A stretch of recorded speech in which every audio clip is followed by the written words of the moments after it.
ഇന്ന് ഞങ്ങൾ നിയമസഭയിൽ റൂൾ 50ക്ക് നോട്ടീസ് കൊടുത്തിരുന്നത് വളരെ പ്രധാനപ്പെട്ട ഒരു വിഷയമാണ്.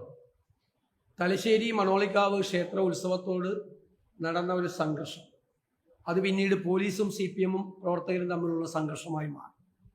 ഇത് ഞങ്ങൾ തിങ്കളാഴ്ച റൂൾ 50 ആയിട്ട് ഉന്നയിക്കണമെന്നാണ് വിചാരിച്ചിരുന്നത്. പക്ഷേ ബഹുമാനപ്പെട്ട മുഖ്യമന്ത്രിയുടെ ഹോമിനെ കുറിച്ചുള്ള ചർച്ചയായിരുന്നു അന്ന്.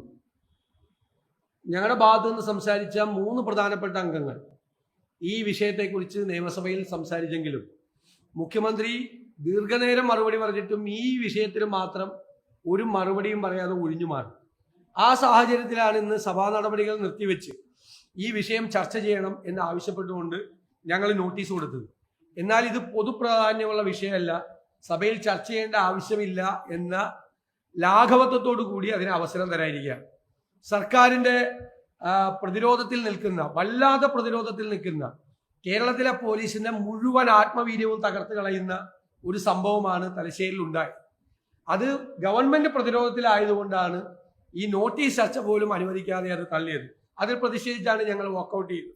യഥാർത്ഥത്തിൽ അവിടെ തെയ്യം അമ്പലത്തിലേക്ക് കടന്നു പോകുന്ന സമയത്ത് CPM പ്രവർത്തകർ അവിടെ പോയി നിന്ന് ഇൻകുലാബ് സിന്ദാബാദ് വിളിച്ചു. അതെന്തിനാണെന്ന് ഞങ്ങൾക്ക് അറിയില്ല. അപ്പോഴാണ് അവിടെ ഒരു സംഘർഷം ഉണ്ടായത്. ആ സംഘർഷം വന്നപ്പോൾ പിടിച്ചു മാറ്റാൻ തലശ്ശേരി പോലീസ് സ്റ്റേഷനിലെ ഉദ്യോഗസ്ഥന്മാരടക്കമുള്ള പോലീസുകാർ പിടിച്ചു മാറ്റാൻ ശ്രമിച്ചു. എന്നാൽ ആ പിടിച്ചു മാറ്റാൻ ശ്രമിച്ച പോലീസിനെ ക്രൂരമായിട്ടാണ് ഈ CPM പ്രവർത്തകർ, ക്രിമിനലുകൾ ആക്രമിച്ചത്. FIR പറഞ്ഞിരിക്കുന്നത്, അവര് CPM പ്രവർത്തകർ പറഞ്ഞു, കേരളം ഭരിക്കുന്നത് ഞങ്ങളാണ്. ഞാൻ വായിക്കാം, FIR വായിക്കാം. ഞെട്ടിപ്പിക്കുന്ന കാര്യമാണ് പറഞ്ഞിരിക്കുന്നത്. കേരളം ഭരിക്കുന്നത് ഞങ്ങളാണ്, പോലീസ് കാവിൽ കയറി കളിക്കണ്ട, കാവിലെ കാര്യം നോക്കാൻ ഞങ്ങളുണ്ട്, കളിക്കാൻ നിന്നാൽ ഒരൊറ്റ എണ്ണം തലശ്ശേരി സ്റ്റേഷനിൽ ഉണ്ടാവില്ല എന്ന് പറഞ്ഞ് ഭീഷണിപ്പെടുത്തി. മാത്രമല്ല പോലീസ് ഉദ്യോഗസ്ഥരെ, വനിതാ പോലീസ് SI അടക്കം ഇവരെ ഉപദ്രവിച്ചു. പോലീസുകാരനെ നിലത്തിട്ട് ചവിട്ടിക്കൂട്ടി, അയാൾക്ക് പരിക്ക് പറ്റി.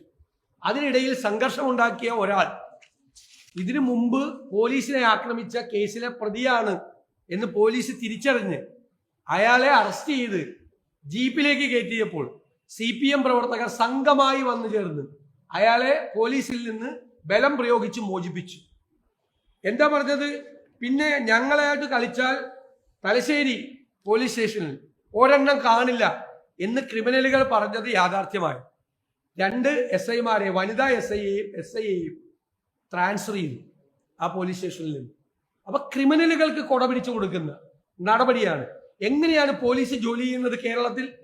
പോലീസ് ജോലി ചെയ്യുമ്പോൾ പോലീസിനെ ഉപദ്രവിച്ച ആളുകളെ അറസ്റ്റ് ചെയ്യുമ്പോൾ ബലം പ്രയോഗിച്ച് പാർട്ടി പ്രവർത്തകർ മോചിപ്പിക്കുന്നു. ഞങ്ങളോട് കളിച്ചാൽ പിന്നെ പോലീസ് സ്റ്റേഷനിൽ ഉണ്ടാവില്ല എന്ന് പറയുന്നു. അതനുസരിച്ച് പാർട്ടി നേതൃത്വം ഗവൺമെന്റിനെ അറിയിച്ച് ആഭ്യന്തര വകുപ്പ് ഈ ഉദ്യോഗസ്ഥന്മാരെ, ആക്രമണത്തിന് വിധേയരായ ഉദ്യോഗസ്ഥന്മാരെ അവര് പോലീസ് സ്റ്റേഷനിൽ നിന്ന് ട്രാൻസ്ഫർ ചെയ്യുന്നു. നിരവധി പേരാണ്, നിരവധി പ്രവർത്തകരാണ്.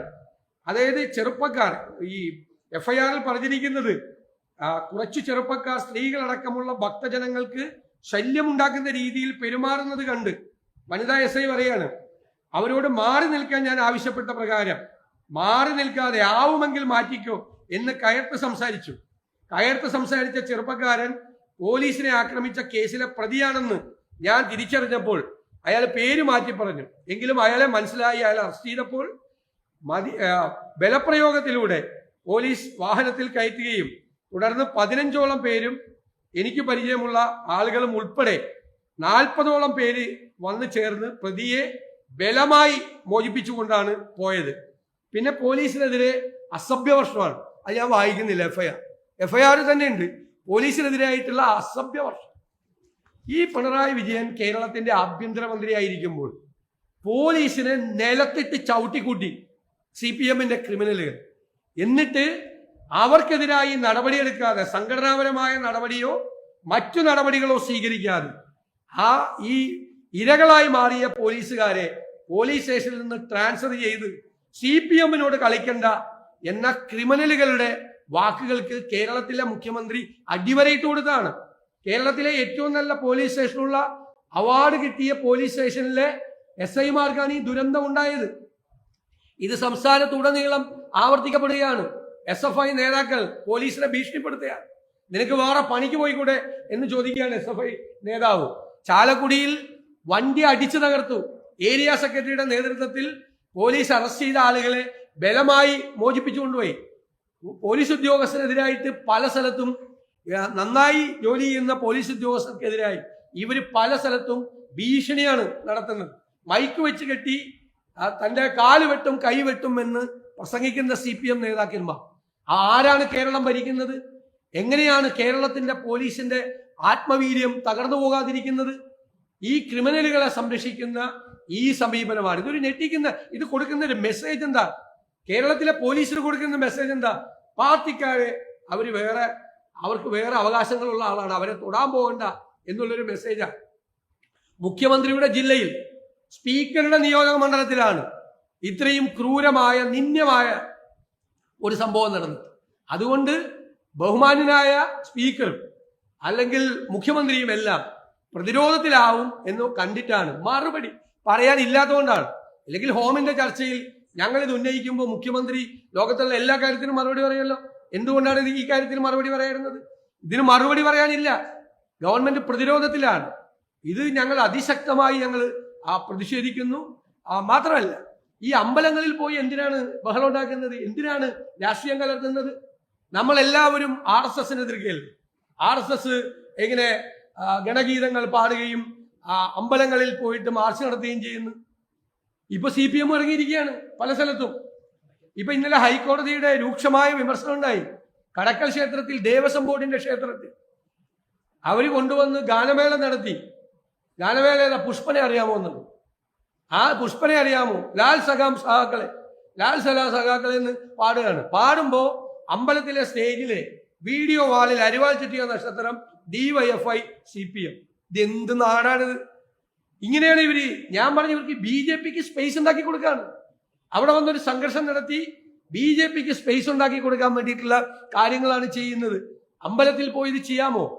ഏതെങ്കിലും ദേവാലയത്തിൽ പോയി, ആരുടെയെങ്കിലും ദേവാലയത്തിൽ പോയി ഇത് ചെയ്യാമോ? എന്തും ചെയ്യാൻ മടിക്കാത്ത, ഇന്നലെ ഹൈക്കോടതി രൂക്ഷമായ വിമർശനമാണ്. നാട്ടുകാരുടെ പൈസയെ പിരിച്ചെടുത്തിട്ടാണ് ഇതുപോലത്തെ ഗാനമേള നടത്തി പുഷ്പനെ അറിയാമോ എന്ന് ചോദിക്കുന്നത് ഭക്തജനങ്ങളോടെ. അവരെന്ത് പഴിച്ചു? ഇതാണ് നടക്കുന്നത്. ഇതൊക്കെ ഈ എന്തും ചെയ്യാം എന്നുള്ള അഹങ്കാരം തലയ്ക്ക് പിടിച്ചതിന്റെ ഭാഗമാണ്. അണികളെ കയറൂരി വിട്ടിരിക്കുകയാണ്, ഒരു നിയന്ത്രണമില്ലാതെ. എന്തും ചെയ്യും CPM അണികൾ എന്ന സ്ഥിതിയാണ് കേരളത്തിൽ. ഇതുപോലത്തെ ഒരു സംഘർഷമാണ്. തെയ്യം അകത്തേക്ക് കിടക്കുന്ന സമയത്ത് ഇൻക്ലാബ് സിന്ദാബാദ് വിളിക്കേണ്ട ആവശ്യം. അതിന്റെ മുമ്പിൽ പോയി ഇൻക്ലാബ് സിന്ദാബാദ് വിളിക്കുക. അത് വിളിക്കാൻ പറ്റി എത്ര സ്ഥലം വേറെയുണ്ട്? അമ്പലത്തിലെ തെയ്യം അകത്തേക്ക് പ്രവേശിക്കുമ്പോഴാണ് ഇൻക്ലാബ് സിന്ദാബാദ് വിളിച്ച് തെയ്യത്തിന് അഭിവാദ്യം ചെയ്യുന്നത്. ഇത് കേട്ടുകേൾവി പോലും ഇല്ലാത്ത കാര്യങ്ങളാണ്. അപ്പൊ എവിടെയെല്ലാം ക്രിമിനലുകളുടെ സംഘമായി ഇവർ മാറിയിരിക്കുക. എവിടെയല്ല, ഞാൻ നേരത്തെ പറഞ്ഞു, പൊളിറ്റിക്കൽ പേട്രണേജ്, ലഹരി മരുന്ന് മാഫിയ സംഘങ്ങൾക്ക് അവർക്കെല്ലാം പിന്തുണ കൊടുക്കുന്നത് ഇവരാണ്. അപ്പൊ ഇത് കേരളത്തിൽ ആവർത്തിച്ചുകൂടാ. ഇത് പോലീസിന്റെ ആത്മവീര്യം തകർന്നു പോകുന്ന, അവർക്ക് ജോലി ചെയ്യാൻ മടി തോന്നുന്ന സംഭവമാണ്. അക്ഷരാർത്ഥത്തിൽ ഇക്കാര്യത്തെക്കുറിച്ച് അന്വേഷിച്ച് വേണ്ട നടപടികൾ എടുക്കുകയും പോലീസ് ഉദ്യോഗസ്ഥന്മാരുടെ ട്രാൻസ്ഫർ പിൻവലിച്ച് അവർക്ക് പിന്തുണ കൊടുക്കുകയുമാണ് ഗവൺമെന്റ് ചെയ്യേണ്ടത്.